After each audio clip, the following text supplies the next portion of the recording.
Hello guys and welcome to another log of Digimon Color version 5, and for today's log we have Gazimon. Nice. And yeah, it's a new rookie because Raidenmon has finally reincarnated into a traitor egg. Awesome. So you can move on to the next Digimon and we have Gazimon. But before I continue with today's log, just have to say, if you're a fan of Digimon or raising virtual pets, you've come to the right channel, because this channel focuses on raising Digimon and I upload at least twice a week. So if you like such content, go ahead and blast the like and subscribe button with Gazimon's Paralyzed Breath, or also known as Electric Stun Blast, and turn on all notifications so you don't miss any of my uploads. Alright, let's get down to Gazimon's log. As usual, we start with origin and etymology of his name. I didn't realize I should have checked it up more carefully, but yeah, Gazimon apparently is the romanization of gazi gazi, which is the sound of eating in Japanese. So yeah, its profile has to do with eating. Let's look up its profile. It's a mammal Digimon with huge sharp claws.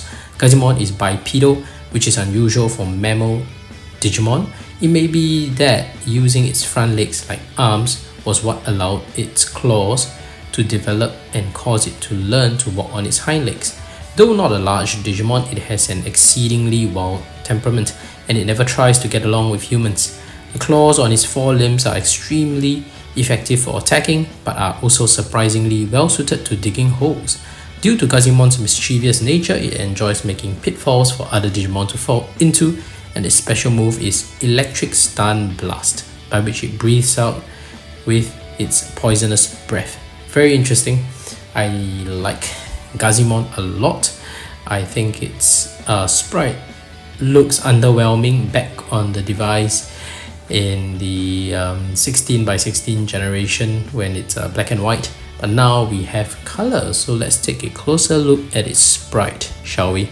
Alright, and here we have Gazimon up close. I think its sprite looks great compared to a 16x16 black and white counterpart.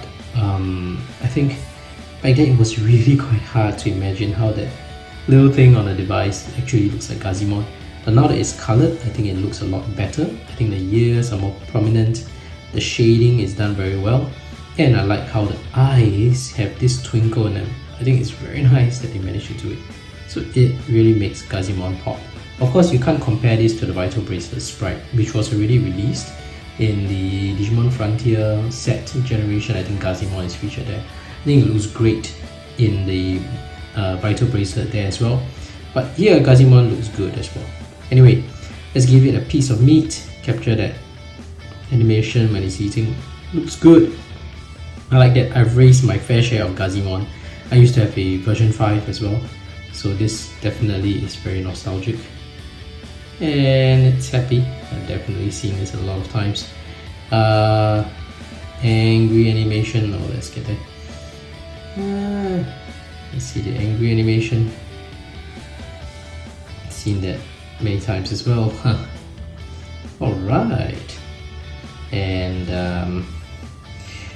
let's set it to evening time. I think it's a pity that Gazimon and Gizamon didn't get featured in the Digimon World 1. It would have been nice to see the 3D models and how it's running around the tamer, but somehow I guess the timing of the development of the game, at that time I think version 5, but it was probably in parallel, that's why it probably wasn't featured.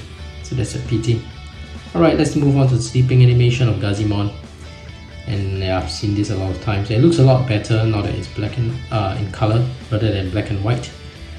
And there we have it. This is it sleeping. And that's it for today's log. If you haven't already, please go ahead and paralyze the like and subscribe button with Gazimon's Electric Breath and turn on all notifications so you don't miss any of my uploads. Thank you for watching and see you in the next video. Bye bye!